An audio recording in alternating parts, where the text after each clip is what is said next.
Example 1. Y is equal to x square and y is equal to x cube. Compare the rate of change of y with respect to x. Infer x is equal to 0 to x is equal to 3. So here in the first case, y as a function of x is given as x square. So we need to know what is the value of change in y with respect to change in x.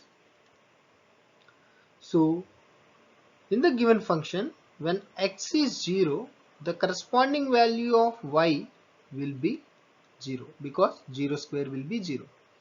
And let x2 is 3, then the corresponding value of y will be 3 square, which is 9.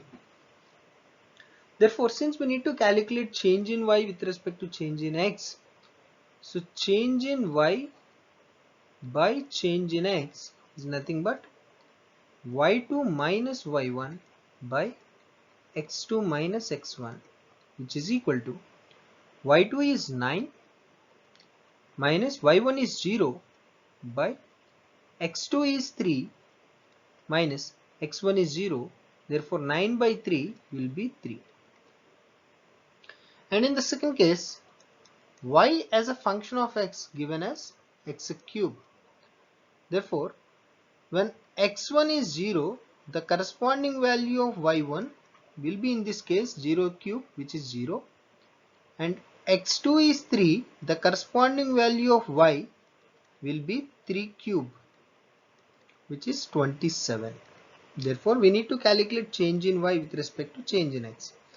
So delta y by delta x is equal to y2 minus y1 by x2 minus x1.